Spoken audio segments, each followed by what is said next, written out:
வெளிநாட்டு முதலீடு குறித்து வெள்ளை அறிக்கை கேட்ட நிலையில் வெள்ளை பேப்பர் காண்பித்து செய்தியாளர் சந்திப்பில் நக்கல் செய்த அமைச்சர் டிஆர்பி ராஜாவிற்கு எதிர்க்கட்சித் தலைவர் எடப்பாடி பழனிசாமி அவர்கள் பதிலடி கொடுத்துள்ளார். யூபி மேல உங்க நண்பர்கள் மேல அப்புறமா இருக்கிறாங்க. இல்ல சார், இந்த எஃப்டிஐ ஆகட்டும், எம்ப்ளாய்மெண்ட் ஆகட்டும், எதிர்க்கட்சிகள் தொடர்ந்து அந்த டீடைல் ஒரு டிரான்ஸ்பரண்டா டாக்குமெண்ட் வேணும்ன்றாங்க. அது கவர்மெண்ட் ரிலீஸ் பண்றதுல வந்து என்ன பிரச்சனைகள் இருக்கு? எனக்கு ஒண்ணும் பிரச்சனை இல்ல. நம்ம மக்களுக்கு வந்து ஒரு கிளாரிட்டி ஆகல. அவருக்கு மக்களுக்கு இல்ல, அவர் எதிர்க்கட்சி தலைவர் கேட்கிறார். அவருக்கு புரியுற அளவுக்கு ஒரு ஸ்டேட்மெண்ட், ஒரு வெள்ளை அறிக்கை வச்சிருக்கேன் நானு. எதிர்கட்சி தலைவர் புரியுற ஒரு நல்ல வெள்ளை அறிக்கை இதுதான் அவருக்கு புரியும். இப்படி கொடுத்தாதான் புரியும் அவருக்கு. பரவாயில்லையா? அப்புறம் என்ன பண்றது? அவர்கிட்ட சொல்லியாச்சு எல்லாத்தையும். நீங்க வெள்ளை அறிக்கை எல்லாருமே கேட்கறாங்க. அவர்கிட்ட அவருக்கு புரியும். அவருக்கு இது மட்டும் தான் புரியும், உங்களுக்கு யாருக்கும் புரியாது, அவருக்கு தான் புரியாது. அதனால நான் எதுக்கு சொல்றேன்னா, திருப்பி கேட்டுட்டே இருக்காரு. சட்டசபையில ரெஜிஸ்டர் பண்ணியிருக்காங்க, சட்டசபையில வேற சொல்லியிருக்கேன். ஒரு ஐ திங்க் ஒரு 3-4 வாட்டி கொடுத்துருப்பாங்க நினைக்கிறேன். ரீசென்ட்லி சிஎம் போயிட்டு வந்தது அடிக்கடி கேட்பாரு. திடீர்னு வேற எதுவும் 85% வந்து ஆல்ரெடி இங்க ரன் ஆகக்கூடிய நான் டெய்லி ஒரு ஃபேக்டரியை திறந்துட்டு இருக்கோம். இதுக்கு மேல என்ன வேணும் உங்களுக்கு? நாங்க டெய்லி உட்காந்து ஒரு எம்ஓஇ போடுறோம். ஒரு எம்ஓஇ முடிச்ச பிறகு அதுக்கப்புறம் அந்த ஃபேக்டரியை ஓபன் பண்றோம், கிரவுண்ட் பிரேக்கிங் பண்றோம், ஓபனிங் பண்றோம். அதனால இது எதுக்குன்னா, நாங்கள் ஒரு ஃபீட்பேக் கொடுத்து திருப்பி ஏதாவது ஒரு கேள்வி கேட்டு அது ஒரு செய்தி ஆக்கிறதுக்காக தான் அவர் துடிக்கிறாரு தவிர, ஆக்கப்பூர்வமான செய்திகளை, ஆக்கப்பூர்வமான கேள்விகளை கேட்டால் நிச்சயமாக நான் பதில் சொல்றேன். என்ன செக்டர்ல இப்போ நம்ம ஃபோக்கஸ் பண்ணிட்டு இருக்கோம்னு கேளுங்க. செமிகாண்டக்டர்ல ஏன் வரலன்னு கேளுங்க. உண்மையாக நானும் போராடி இருக்கேன். ஒரு செமிகாண்டக்டர் நம்ம அவ்வளோ தூரம் போராடணும். ஆனால் எங்கே போச்சு எல்லாம்? நான் இப்போ தெளிவாக சொல்கிறேன், நீங்கள் கேட்கறதுனால சொல்கிறேன். செமிகாண்டக்டர் ஒரு செக்டர் நம்ம இவ்வளோ பெரிய போராட்டத்துக்கு பிறகு அங்கே எடுத்த செக்டர் எல்லாம் ஆல்மோஸ்ட் சைன் பண்ணி எல்லாம் முடிச்சிட்டோம். டெல்லிக்கு போச்சு ஒரு கிளியரன்ஸுக்காக. அங்கே வந்து டைவர்ஷன் போர்டு போட்டு எங்கே கொண்டு போனாங்க? குஜராத் கொண்டு போயிட்டாங்க. அப்போது அது ஏன் வரலன்னு இவர் கூடயே உட்காந்துருக்காரு, இவ்வளோ அறிக்கை கேட்குறாரு.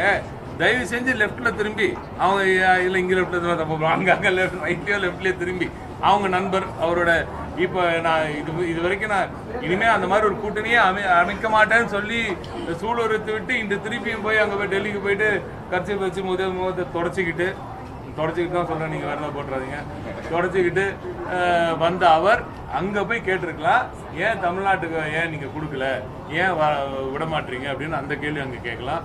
லைஃப் சயின்சஸில் எங்களுக்கு ப்ராஜெக்ட் கொடுங்கன்னு கேட்கலாம். இப்படி பல கேள்விகள் அங்கே கேட்கலாம். அதை விட்டுட்டு இங்கே வந்து ஏதோ அரசியலுக்காக பேசிட்டு இருக்கார். பாவம், முதல்ல எல்லா கேள்வியும் விட்டுட்டு அவர் பின்னாடி திரும்பி அதிமுக நண்பர்கள் கிட்ட ஏன்டா என்னை விட்டு ஓடுறீங்க அப்படின்னு அங்க கேட்டோம். அந்த கேள்விக்கு பதில் சொல்லுங்க. அப்புறமா திராவிட முன்னேற்ற கழக அரசு அமைந்த பிறகு இந்த 52 மாத திராவிட முன்னேற்ற கழக ஆட்சியில் 922 புரிந்துணர்வு ஒப்பந்தங்கள் போடப்பட்டதாகவும், அதிலே கிட்டத்தட்ட 10 லட்சம் தொழில் முதலீட்டை ஈர்க்கப்பட்டதாகவும், அதில் 32 லட்சம் பேருக்கு வேலை கிடைக்கும் என்றும், அதோட 75% புரிந்துணர்வு ஒப்பந்தம் நிறைவேற்றப்பட்டதாக திரு ஸ்டாலின் அவர்கள் ஜெர்மன் நாட்டுக்கு செல்கின்ற பொழுது பத்திரிகையாளரை சந்தித்து இப்படி ஒரு செய்தி வெளியிட்டு போயிருக்காங்க.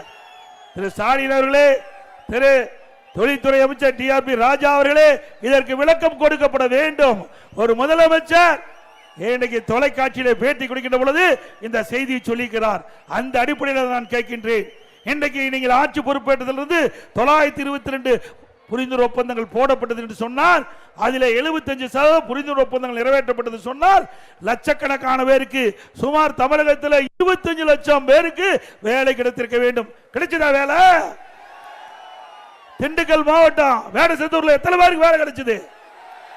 ஆனா ஸ்டாலின் பேசுறாரு 77%, 32 லட்சம் பேர்ல 77% புரிந்துணர்வு ஒப்பந்தம் நிறைவேற்றப்பட்டு சொன்னால் 32 லட்சம் பேருக்கு வேலை கிடைக்கும் என்று சொன்னால், அதில் 75% பார்க்கின்ற பொழுது 25 லட்சம் பேருக்கு தமிழகத்திலே விடியா திமுக ஆட்சியிலே இன்றைக்கு இந்த தொழில்துறை மூலமாக வேலை கிடைத்திருக்க வேண்டும்.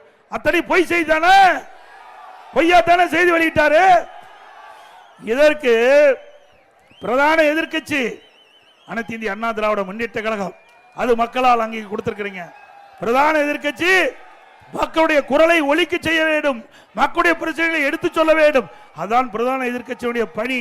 அந்த நோக்கத்திலே நான் தெரிவித்தேன். இன்றைக்கு திரு ஸ்டாலின் அவர்களே, உங்களுடைய ஆட்சியிலே இன்றைக்கு 10 லட்சம் கோடி தொழில் முதலீட்டு ஈர்க்கப்பட்டதாகவும், 922 புரிந்துணர்வு ஒப்பந்தம் போட்டதாகவும் நீங்கள் வெளியிட்டிருக்கீங்களே, அதற்கு வெள்ளை அறிக்கை வேண்டும். வெள்ளை அறிக்கை வேணும்ல, நீங்க தெரிஞ்சுக்க வேணும்ல. அப்படி தெரிஞ்சா தானே எவ்வளவு தொழில் வந்தது, அந்த தொழிலுடைய நிலைமை என்ன, எத்தனை தொழில் பயன்பாட்டுக்கு வந்திருக்குது, எவ்வளவு நிதி தமிழ்நாட்டுக்கு வந்திருக்குது, தொழில்துறை மூலமாக எவ்வளவு பேருக்கு வேலை கிடைத்திருக்கு என்ற விவரத்தை கேட்டா வெள்ளை காயத்தை காட்டுகிறார். திரு டிஆர்பி ராஜா அவர்களே, உங்களுடைய ஆட்சி வெற்றி விளம்பர ஆட்சி என்பதை நீங்கள் வெள்ளை காயத்தை காட்டி நிரூபித்து விட்டீர்கள். ஆக கிராமத்தில் சொல்லுவாங்க, சட்டியில் இருந்தா தானே ஆப்பில வரும். அங்க ஒண்ணுமே இல்லையே, வெள்ளை காய்த்தான் காட்டி ஆகணும். உண்மைதானே? இருந்தா தானே இன்னென்ன திட்டத்தை இன்னென்ன தொழிற்சாலை கொண்டு வந்தோம், இன்னென்ன தொழிற்சாலை இந்த நிலையில இருக்குது, இந்த தொழிற்சாலை பயன்பாட்டுக்கு வந்திருக்குது, அதனால இவ்வளவு பேருக்கு வேலை கிடைத்திருக்கு உண்மை செய்தியை இன்றைக்கு பத்திரிகையின் வாயிலாக வெள்ளை அறிக்கையின் வாயிலாக வெளியிட்டு இருப்பாங்க. ஆனா இந்த ஆட்சியில அத்தனையும் பொய்யை தவிர்த்து வேற எதுவுமே இந்த ஆட்சியில பார்க்க முடியாது. செய்திகளை உள்ளது உள்ளபடி தெரிந்து கொள்ள ரெஃப்ளெக்ட் நியூஸை சப்ஸ்கிரைப் பண்ணுங்க.